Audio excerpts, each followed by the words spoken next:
እንደነገርከኝ ድንገት ነው ደግሞ የተደወለልኝ። ሳታስበው ነው ያን ነገር አሁን አንዳንድ ሰዎች እኔ አሁን መሳይ በዚህ ሰዓት እደውላለሁ ብትለኝ ተዘጋጅቼ አእምሮን አዘጋጅቼ ነው ለመልስ የምጠብቅ። ይሄ ሰውዬ ድንገት ነው የደወለልህ፣ በድንገት ነው የደወለልህ። እስቲ ምናልባት አንተ ተናገረው እኔ ከምናገረውና አደዋውሉ እንዴት ነበረ? ስልኩ እንዴት የመጀመሪያ እንትን ውይይት ይመስለኛል በዚህ ጉዳይ ላይ እንዴት ነበር የደወለልህ ራሱ ቁጥር ምን አይነት እንደነበረ ከዛ በኋላ የነበራችሁ ኮንቨርሴሽን። ሌላው ጥያቄ ለምንድን ነው ባጭሩ ማቋረጥ የፈለግከው የሚለው ነገር እስቲ አንተ ደግሞ ነገር መስፍን እንግዲህ ከጀነራል ተስፋዬ አያሌው ጋር ያው እሱም እንዳለው ያኔ በነበረው ሁኔታ ያው መረጃ በመለዋወጥ ቅርርብ ነበረን። አንዳንድ ጊዜ ኢትዮጵያዊ ጨዋነት ቀደም ሲል ያልቋል ጨዋነት የሚባል ነገር አለ። አሁን ጨዋነትን አጉድለን ይሆን የሚልም አንዳንድ የሞራል ጥያቄም ይመጣል። በእርግጥ ተስፋዬም እንዳልከውም ሁሉንም ነገር ሽምጥጥ አድርጎ የለም የማለቱ ነገር አንድ ትልቁ ግድፈቱ ቢሆንም በዚህ ደረጃ ሰውን ለማባበልም ይሁን ወይም ደግሞ ከባህሪው ለሰው ልጅ አክብሮት ስላለውም ሊሆን አናቅም የነበረው አቀራረብ እንደምታየው በጣም የተለየ ነው። ለማንኛውም ተስፋዬ ድንገት ነው የደወለው። እንዳጋጣሚ ነው ስቱዲዮ ቁጭ ብዬ ዜናዎችን እየሰበሰብኩ ያለ ሁነ የኢትዮጵያም ቁጥር አይደለም የውጪ ሌላ ቁጥር ነው። በሌላ ቁጥር ይደወላል። ያው የቱርክ ቁጥር ነው። በዛ ቁጥር ሲደወል እንዳጋጣሚ ምንድነው ብዬ ሳነሳው ያው ተስፋዬ ነኝ አለ። በድምጹ ማወቅኩት ወዲያው ድምጹ የተለየ ነው። የተስፋዬ ድምጽ እንደምታውቀው የተለየ ነው። በድምጹም ስላወቅኩት ያው የነበረው ድንገት ስለሆነ እንዳጋጣሚ ስቱዲዮ ስለነበርን ደግሞ ላችን ላይ ያለው አንድ ጥርጣሬ አለ።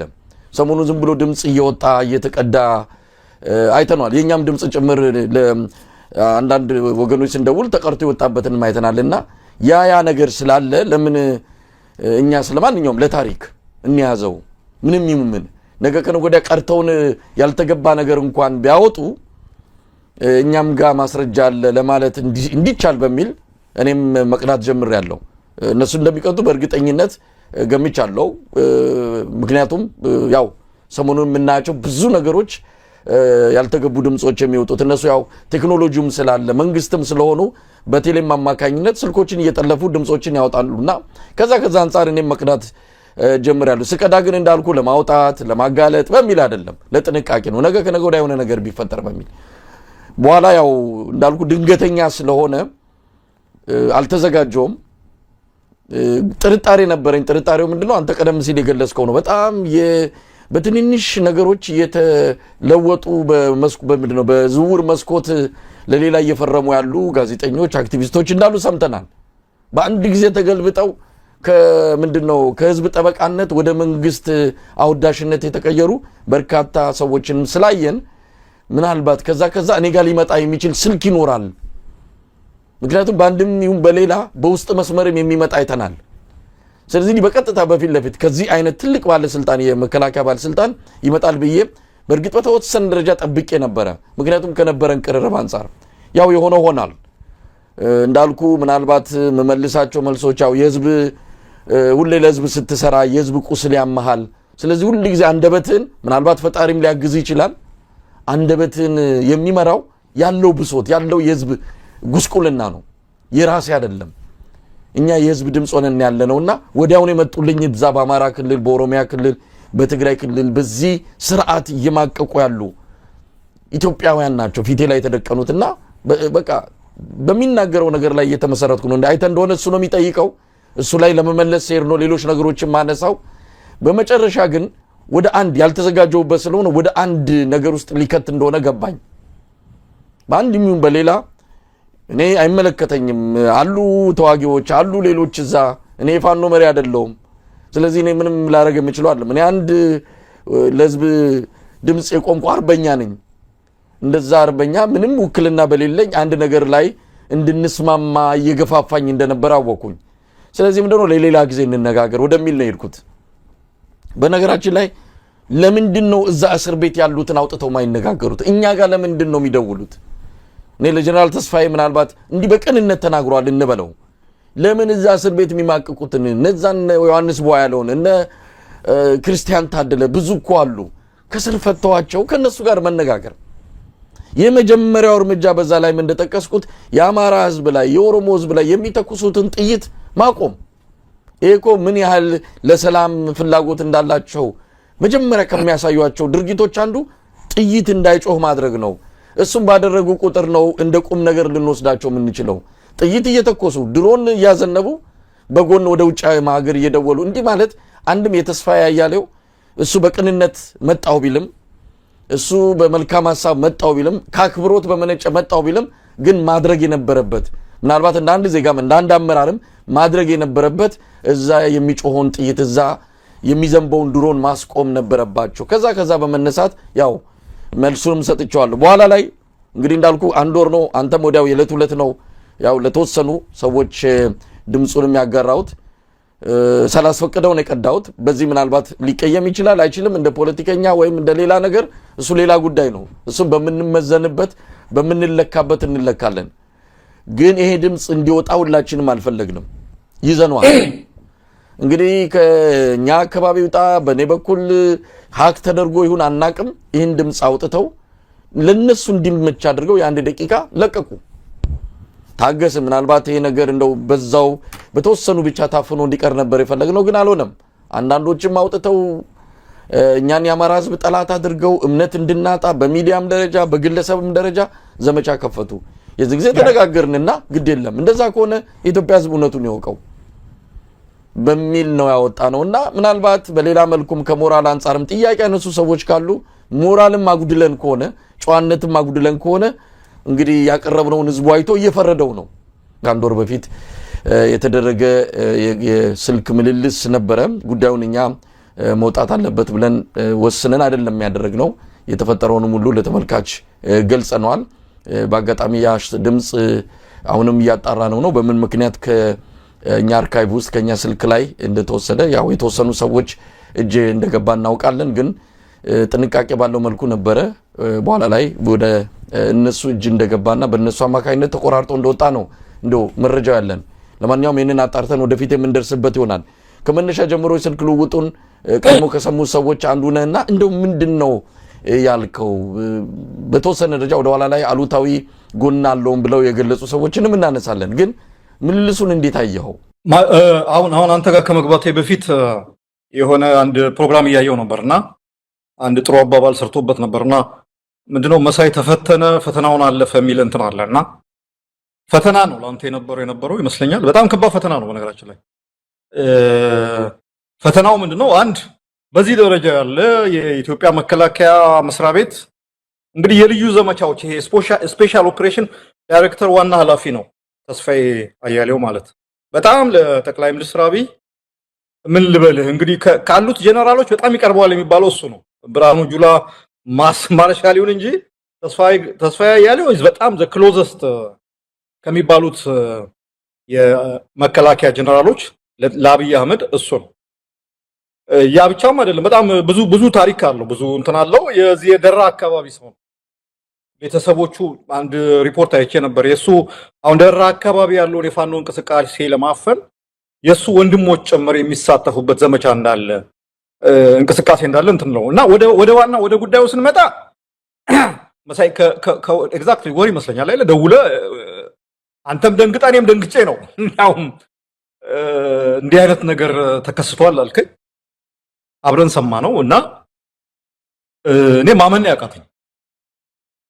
ያቃተኝ ምንድነው? አንደኛ በዚህ ደረጃ አንተ የምትናገራቸውን አንተ የምትሰራቸውን ፕሮግራሞች እየተከታተሉ የመንግስት ሰዎች ምን ያህል አስቸጋሪ እንደሆነባቸው ነው ያ ከዛ ንግግር በአጠቃላይ የምንረዳው ማለት በጣም ምንድነው የሚባለው ህመም ነው። በቃ በየጊዜው የሚሰሩ ስራዎች አንከር ሚዲያ ላይ የሚቀርቡ እንትኖች አስቸጋሪ እንደሆነባቸው ነውና የተስፋዬ አንድ ዓላማ አንተን አባብሎ በተለያዩ መሸምገያ ማባበያ ምናምን እንትን ብሎ አባብሎ አሁን ካለ አቋም አሁን ከምትሰራው እንትን ወደ መንግስት ካድሬነት ወይም ደግሞ ወደ መንግስት አክቲቪስትነት መቀየር ነው። በነገራችን ላይ እንግዲህ አስበው የሀገር መከላከያ ሚኒስትር ትልቅ ባለስልጣን በካድሬ የፖለቲካ ስራ ሲሰራ እና ዋና ዓላማው ተልእኮ እሱ ነበር።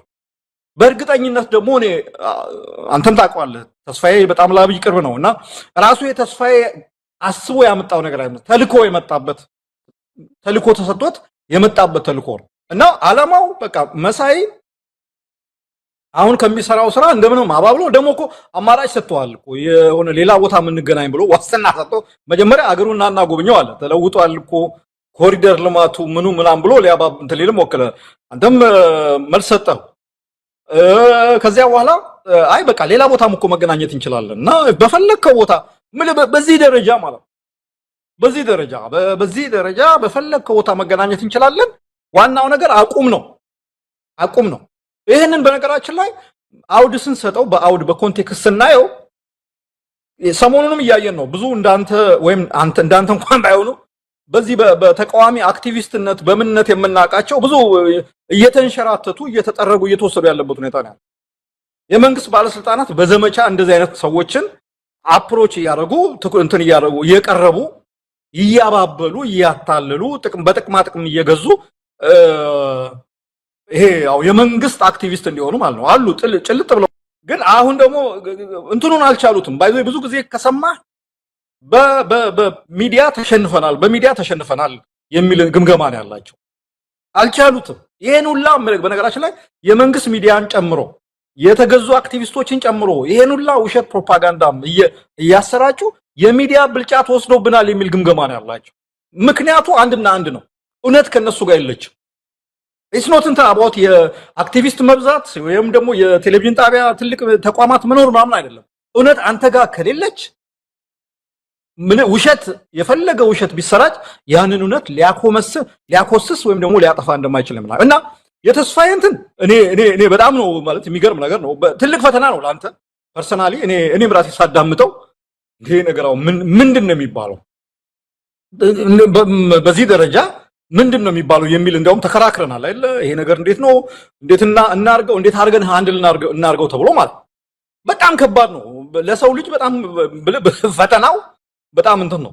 ብዙ ሰዎች ይህንን እድል ቢያገኙ በእርግጠኝነት የሚቀጥለው ቀን የት እንገናኝ ብለው ቀጠሮ እንደሚቀጥሩት በነገራችን ላይ በዚህ ደረጃ ማለት እና እንትኑ ስንት ደቂቃ ነው? 10 ደቂቃ 10 ምናምን ደቂቃ። በዛ ውስጥ ብዙ ነገሮች ነው የተነሱት። አንደኛ ሰውየው ምንም አይነት የመጸጸት ይሄ ነገር ጥፋት ተጠፍቷል፣ ይሄ ነገር ትክክል አይደለም፣ የምናደርገው ነገር እንትን ነው የሚል አንድም አይነት ይሄ አድሚት የማድረግ እውነትን የመቀበል እንትን የለበትም። እንዲያውም ሲከላከል ነው የምናየው። ምድረው ፋኖ እንደምስሰናል፣ ኦነግ ሸኔ የለም፣ አገሩ ተረጋግቷል፣ ሁሉ ነገር ሰላም ነው። በእርግጥ ለሱ እንደሱ ላለ ሰው በ300 እና 400 ሚሊዮን ብር ሰርግ ለሚደግስ ጀነራል ኢትዮጵያ ምናምን ባትመቸው ነው የሚገርመኝ ነበር። ገባ እሱ ምንም አልተመቸኝም ቢል ነው እንደውም አስደናቂ ብሬኪንግ ኒውስ ሊሆን የሚችለው እንጂ እንትን ነው እሱ የሚለው ኮምፕሊትሊ ነገሮች ስሙዝ እንደሆኑ አልጋ ባልጋ እንደሆኑ እና እንዳንተ ያሉ ሰዎች ከውጭ ሆነው ዝም ብሎ የማጠልሸት ስራ ስለሚሰሩ እንጂ ኢትዮጵያ ተመችቶ ተስማምቶት በቃ እየፈነደቀ ይሄ ቅድሚያው የብልጽግና ህይወት እየኖረ እንዳለ እንደሚኖር አይነት ነገር ነው ሲናገር የነበረውና እዛ እንትን ነው። ሁለተኛ አንተን እኔ አሁን አንተ እዚህ ስላለ አይደለም ሳላድንቅ አላልፍ። በጣም እንትን ብለሃል። እኔ እንደውም ብሩታል ሆነሃል ነው ያልኩት። ብሩታል በጣም እንትን ብለሃል። ምህረት የለሽ አይነት አነጋገር ነው ስትናገር የነበረው። ትንሽ ጨዋነት የሚጎደለው ነገር የሚመስል ነገር አለው። አለቃውን አንተ እብድ ነው እያልክ መጥራት ነውር ነው። ሌላ ጊዜ እንደዚህ እንዳታረገው። መሳይ አይበለውና አንተ እኮ አገር ቤት ብትኖር ተስፋዬ ደውሎ ያነጋግርን በስልክ አይሁን እንደዚህ አይደለም አመጣም ታውቃለህ አይደል? አገር ቤት ብትኖር ኖሮ በእርግጠኝነት ተስፋዬ አንድ ወጣኮ ወይ ድፉት ወይ ደግሞ እዛ እስር ቤት አስገቡት ነው የሚለው። አቅም ስለሌለው ነው፣ ርቀት ስለማይደርስብህ አውቆ ነው። እንደዚህ አይለማመጥም። እንደዚህ በዚህ ደረጃም ላይ ያነጋግር ይችላል። ብዙ አይነት እንዳንተ አይነት ብዙ ጋዜጠኞች አሉ ስርዓቱን የተጋፈጡ ምናምን ነው። ምንድነው የገጠማቸው? ለካ የአገር ቤት ያሉ ጋዜጠኞች እንዲህ አይነት እድልም አልደረሳቸውም፣ ምርጫም አልተሰጣቸውም። እንደውም እዚህ ቦታ እንገናኝ ምናምን አልተባሉም። ተወስደው ነው እስር ቤት የታጎሩት። ግማሾቹም ወደ ስደት ነው የተገፉት። እና እንዳይመስልህ አሁን ተስፋዬ አንተን ያነጋገረ እንትኑ ስለሌለው ነው፣ ሪች እጁ መድረስ ስለማይችል ስላደረገው ነው። ሁለተኛ ይሄ ከሞራል አኳያ የተባለው ነገር በነገራችን ላይ ትግል ላይ ነው ያለው፣ የታገልን ያለው ነው። ይሄ ሰውዬ እኮ እንደው በቃ በጣም በቅንነት እንደው መሳይ አንተን ወዶ በአንተ ፍቅር ወድቆ እንደው አንተን እንትን ለማድረግ ብሎ የመጣው ነገር ሲኒስተር ሞቲቭ የዚህ የጀነራሉ ሞቲቭ ሊያውም ከወታደራዊ ኃላፊነቱ በጣም ባፈነገጠ እንትን ሲኒስተር ሞቲቭ የተደበቀ ዓላማ ይዞ ነው የመጣው። ቅድም ያልኩ ነገር ነው። ያ የተደበቀ ዓላማ አንተን ከዓላማ ከቆምክበት አሁን ካለበት ስታንድ ማሳትና የመንግስት አገልጋይ የመንግስት እስትንፋስ ጥሩምባ እንድትሆን ለማድረግ ነው። ይሄ ሲኒስተር ሞቲቭ ይዞ የመጣን ሰው ቀዳው አልቀዳው የሚል የሞራል ጥያቄ ሊነሳ አይችልም። አንዳንድ ሰዎች አሉ እንደው ይሄ ሞራል የሚባለው ነገር የማይሆን ቦታ ወስዶ የሚሸነቁሩ ማለት ሪሊ ያለንበት ሁኔታ ኮንቴክስት እንደዚህ አይነት ክርክር ውስጥ የሚከተም አይደለም። እነዚህ ሰዎች በነገራችን ላይ ቀደም ያልከው ነገር ነው። ይሄን ከተደረገ በኋላ እኔም አንተም የሰማናቸው የተወሰኑ ቅጂዎችን ቆራርጠዋቸው ለነሱ እንዲመቻ አድርገው መሳይ ከመንግስት ባለስልጣናት ጋር በድብቅ እየተነጋገረ ነው የሚል እንድምታ ያለው እንትን እንዲወጣ ተደረገ። ስለዚህ ያለው አማራጭ እንዳለ እንትኑ እንዲወጣ ተደርጎ በደንብ ሰው ሙሉን ይሄ የተቀነጸረውን ሳይሆን ሙሉን እንትን እንዲሰማ የማድረግ ነገር ነው ያለው። ገባ እና ዋናው ዓላማው የተስፋዬ የጀነራሉ ዋና ዓላማ መጥፎ ግብ ወይ ሲኒስተር ሞቲቭ ምንድነው? ምን አይነት ነው ምንድነው? ሞቲቭ በጣም አደገኛ ሞቲቭ ነው። ይሄንን አደገኛ ሞቲቭ ይዞ መጀመሪያ መቅዳትህን ትክክል ነው። በነገራችን ይሄ ፍቅረኛህን አይደለም ያወራህ እንትን የቀዳኸው፣ የቤተሰብ አባልህን አይደለም የቀዳኸው። ይሄ ኖርማል ቶክ አይደለም። this is very political very sensitive የሆነ ነገር ነው። ለታሪክ የሚቀመጥ ነገር ነው። በነገራችን ላይ በዓለም ብዙ ታሪኮች አሉ። በስልክ ምክንያት እንዲህ ባሉ ቅጂዎች ወጥተው ከስልጣን የተባረሩ ብዙ ፕሬዝዳንቶች አሉ። አሜሪካን ሀገር ሪቻርድ ኒክሰን የሚባል የዋተርጌት ቅሌት እንትኑ አንዱ ትልቁ ነገር ምንድነው? የዋይት ሃውስ የስልክ ሪከርድ እንትን አለ። ሪከርዱ ይውጣ ተብሎ ሪኮርዱ ሲታይ የስልክ እንትኑ በዛ ምክንያት ነው ከስልጣን የተባረረው። very important እውነትን ሪቪል ለማድረግ ማለት። ይሄ ደግሞ አንተ ላይ የተሞከረው ሙከራ በነገራችን ላይ ሌሎች እንዲማሩበት እንዲጠነቀቁ መንግስት ምን አይነት ተግባር ውስጥ እንዳለ ምን አይነት ወራዳ የሆነ ኢሞራላዊ የሆነ ተግባር ውስጥ እንዳለ እንደሚያሳይ ነፃ ጋዜጠኞችን ከነሱ የተለየ ሐሳብ ያላቸውን ጋዜጠኞች በማባበል በጥቅም በመደለል እንትን በማድረግ ዘመቻ ውስጥ እንዳለ ማስረጃ ነው። ሰዎችን ጠይቅ ነበር አይደል? ቅድም ያልካቸው ሰዎች አሉ 360 ዲግሪ ነው እንደው ፍሬቻ ሳያሳዩ ነው እጥፍ ያሉት አንዳንዶቹ። ምን የሌለ እኮ ነው አንዳንዱ እኮ የፖለቲካ አቋም መቀየር እኔ አንዳንድ ይገርመኛል። መሳይ እንዴው ስትታጠፍ እንኳን ፍሬቻ አሳይተ መብራት አሳይተ እጥፍ ማለት እና የሚባል ነገር አለ የለም እኮ። እንደዛ ጭቃ ሲቀቡት የነበረውን ስርዓት አሁን ቅዱስ በቃ ንጹህ ብጹህ ወደ ማድረጉ ሲሄዱ ስታይ ምንድነው ትጠይቃለህ። ይሄው ነው ሚስጥሩ። ይሄ ነው እንደ ተስፋ ያሉ ሰዎች ተልከው ሎቢ አድርገዋቸው አባብለዋቸው በዛ ማባበል ተንበርክከው ሸብረክ ብለው ነው። ስለዚህ ይሄ በነገራችን ላይ ለትምህርት ነው። ለሌሎችም የሞራል ፈተና እንዲህ አይነት ሞራል ፈተና ቢገጥማችሁ በዚህ መንገድ መወጣት አለባችሁ የሚል እንትን ያለው እንጂ ለምን ቀዳው ምናምን የሚለው እንትን የትም ሀገር በእስራኤል ሀገር አይ ቲንክ ከዚህ አሁን ኦልመርት ነው ማለት የሚባለው ፕራይም ሚኒስተር አንደኛው እንትን የተባለበት እንትን ከስልጣን የወረደበት ምክንያት በስልክ ያደረገው ኮንቨርሴሽን ሚዲያ ላይ ወጥቶ ተለቆ ነው። ሌሎችም እና ኢዝ ኖት ይሄ በዚህ በእኛ ሀገር ፖለቲካ እኛ ደግሞ አሁን ያለንበት ሁኔታ የትግል ሁኔታ ውስጥ ነው ያለው። የመንግስት ሰዎች በተለያየ መንገድ ይፈትኑናል። መሳይ አይደለም የጀመረው እኮ መንግስት እኮ የፋኖ መሪዎችን የቴሌ ሰራተኞች ቁጭ ብለው እየቀዱ በየቀኑ እገሌ እንዲተናገሩ እያሉ የሚለቁ እነሱ ናቸው እኮ። የእነሱን ለምን በሞራል እንትን አይጠይቋቸው? በዓለም አቀፍ የኢትዮጵያ የኢንተርናሽናል ቴሌኮሙኒኬሽን ኮንቬንሽን ባይዞ ክልክል ነው። ፍርድ ቤት ሳይፈቅድ የግለሰቦችን የስልክ ግንኙነት መጥለፍ ክልክል ነው። ኢትዮጵያ ውስጥ ግን ለመንግስት ሰዎች ለደህንነት ሰዎች ጀብዱ ነው። እገሌና እስክንድርና እንትና እንዲተነጋገሩ እገሌ ዘመነ እንዲያለ ስልክ እየጠለፉ እንትን ማድረግ ማለት እንዲህ እንትን ውስጥ ያሉ ሰዎች ዛሬ ተነስተው አንተ ቀጥታ እንዲያውም አንተ ባልፈለከው ሁኔታ ሰውየው ደውሎ እንትን ያለውን መቅዳት ሞራል አለው ሞራል የለውም መውጣት አለበት የሚል እኔ እንትን የሚሰራ አይደለም። በነገራችን ላይ እንዳልኩት ትግል ላይ ነው ያለነው። በሄን ትግል በሁሉም መንገድ ነው የምንታገለው። እኔ እንዲያውም አውርተናል አይደል ከቀናት በፊት ቢወጣ ይሻላል ባይወጣ ይሻላል ይሄ ነገር ምናምን መልስ አንስት ምናምን ተብሎ ሲባል እኔ እንደው ዝም ቢባል ይሻላል የሚል እንትን ነበረኝ። ብዙ የነበረው ግን የቀረበው አርጉመንት በአንተም በሌሎችም በኩል እንዴ ይሄ ነገር አስተማሪ ነው። ዛሬ ለመሳይ የቀረበው ቻሌንጅ መሳይ ላይ ለመሳይ የቀረበለት ፈተና ሌሎች ሰዎች ተጠልፈው እንዳይወድቁበት እንደ እንትን የሚቀርብ መረጃ እና እኔ በጣም ሊገባኝ የማይችል እንትን ነው። አሁን የሞራል እንትን ነው እንደው ስልክ ይጠለፋሉ ይላል እንዴ እነሱ ቁጭ ብለው ተስፋዬ እና ቴሌኮሙኒኬሽን የኢትዮጵያ ቴሌኮሙኒኬሽን እኮ ሌላ ስራ እኮ የለውም። አሁን እያየው ነበር ኢቭን አሁን የኢትዮጵያ ኦርቶዶክስ ተዋሕዶ ቤተክርስቲያን ጳጳሳትን ሳይቀር የስልክ ግንኙነታቸውን እያወጡ መለጠፍ ጀምረዋል።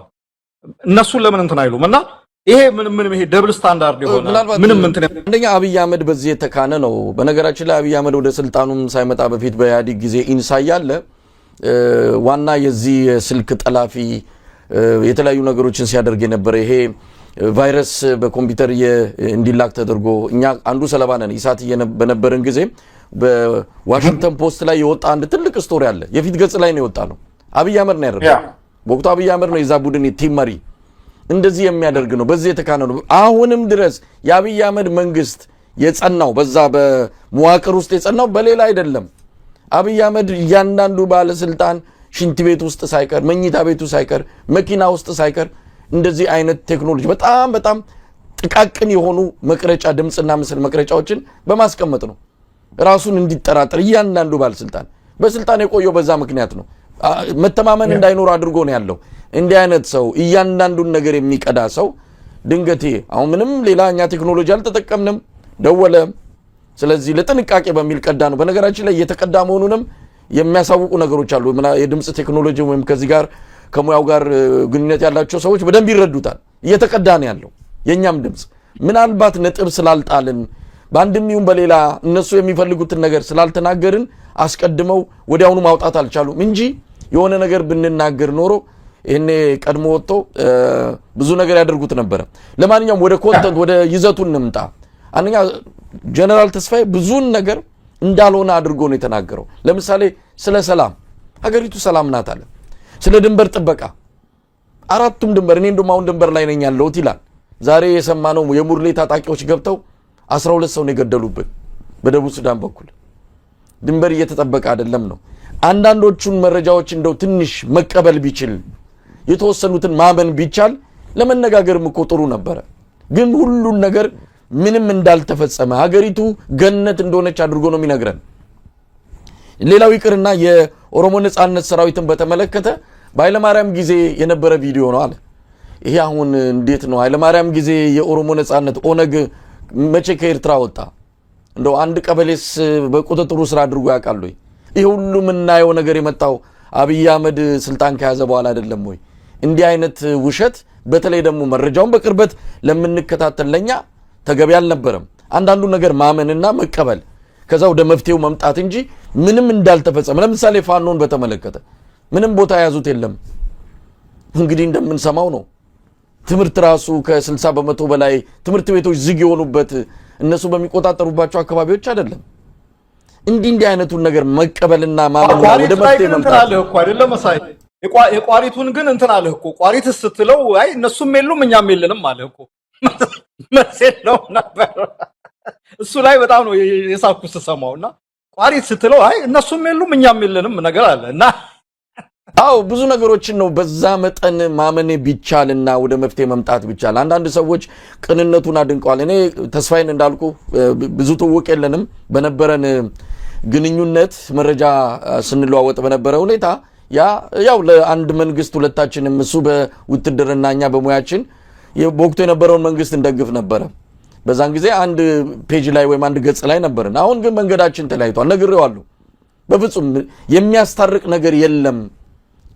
ደምን የፈሰሰው ከዛ እንኳን ወደ ኋላ ልትመለሱ ብትችሉ አንድ ምልክት ነበር። ግን ሳትመለሱ እዛው እየገደላችሁ እዛው ሀገርን ቀውስ ውስጥ ከታችሁ እኛ ዝም እንድንል ነው። ሌላ አይደለም። ሰምተው ከሆነ በቃ ተው እረፍ ተው ነው የሚለው። እንተው አይደለም የሚለው እናንተ ተው ነው። ስለዚህ በእንደዚህ አይነት መልኩ የመጣን እንትን በነገራችን ላይ ድምፁ ከወጣ በኋላ ስንት ኢትዮጵያውያን ያው በዩቲዩብ ላይ እንትኑን ተከታተላል። የህዝቡን ግብረ መልስ በስልክ የሚደወልልን በተለያየ መልኩ የሚመጣልንን የህዝብ ስሜት እያየነው ነው። ሰው ታሟል። ሰው በዚህን ጊዜ ላይ እንደው የሆነ ፈውስ ይፈልጋል የሆነ ነገር ሰምቶ ለደቂቃዎችም ቢሆን እፎይ ማለት ይፈልጋል ያንን ስሜት ነው ያየነው ይሄ ቀላል አይደለም ዋናው ነገር አፍ ማዘጋት ነው መሳይ እኔ ቀደም ያልኩ ነገር ነው በጣም ሲጀመር አንተ እድለኛ ነህ አንተ እሱ ማይደርስበት እጁ ማይደርስበት ቦታ ስላለ በስልክ ነው ተደውለ መሳይ እባክህ ተው ይሄን ነገር ምናምን ተብለ ተለማምጠዋል እንዳንተ ያሉ ጋዜጠኞች እኮ አገር ውስጥ እንደ ተስፋ ያሉ ጀነራሎች ወይም ደግሞ የደህንነቱ ሰዎች አንገታቸውን እያነቁ ነው እስር ቤት የወሰዷቸው እድልም አልሰጧቸውም የማነጋገርም ማለት እነዚህ ሰዎች አሁን በሞራል በቅንነት ምናምን የምትላቸው ሰዎች አይደሉም በኢትዮጵያ ድንበር ተከብሯል የሚለው በነገራችን ላይ እሱ ምን ያርግ እሱ እኮ በመከላከያ ቢሮ ውስጥ ቁጭ ብሎ ነው የሚያዘው የደሃ ልጅ የኢትዮጵያ ደሃ ልጆች የኢትዮጵያ ወጣቶች በየቦታው እያለቁ እሱ ልጁን በብዙ ሚሊዮን ብር በ300 በ400 ሚሊዮን ብር ሰርግ እየደገሰ የደሃ ልጆች እያለ የሚሞቱበት የሚማገዱበት ግጭት ነው ያለው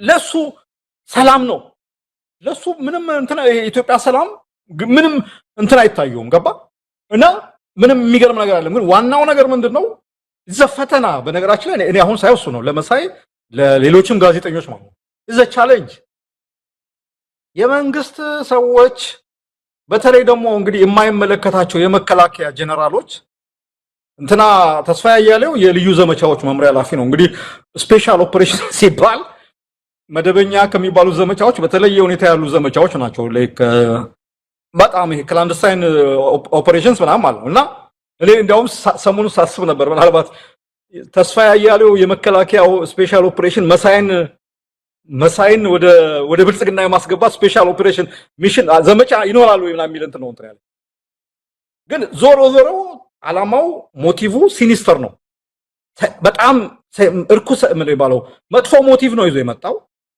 አንተን ሊያጠምድ ነው የመጣው አንተን ሊያሳስት ነው የመጣው ካለ አቋም እንድትሸጋሸግ ሊያደርግ ነው የመጣው ይሄን ሰውዬ በሚገባው መንገድ መልስ ሰጥተው ለታሪክም ደግሞ ይሄ ድምጽ መውጣቱ አንተ ብቻ አይደለም ብዙ ሰዎች እንዲማሩበት እንዲጠነቀቁ የሚያደርግ ነው ኢትዮጵያውያን በአብዛኛው ኢትዮጵያዊ የመንግስት ባለስልጣኖች ምን ያህል ይወረዱ እንደሆኑ ምን ያህል ሞራል አልባ እንደሆኑ በዚህ ደረጃ ሄደው እውነትን እንዴት እንደሚፈሩ ነው የሚያሳየው ነገራችን ላይ ሌላ ነገር እኮ አይደለም አንተ ምንም መልክህን ወይ ምናምን ጠልተው አይደለም እኮ እውነቱን ስለምትናገር እኮ እውነትን ስለሚፈሩ እውነትን ለማፈን እዚህ ደረጃ መጥተው በጀነራሉ በስፔሻል ኦፕሬሽን ጀነራል ደረጃ የሚያደርጉትን የሚሰሩትን ስራ ነው ሎቢ ነው እርግጠኛ ነኝ ሌሎች አሁን ዛሬ ተንሸራተው እዛ ይገቡ የብልጽግና ጎሬ ውስጥ ገብተው እየተንደፋደፉ ያሉ እየተልከሰከሱ ያሉ ብዙዎች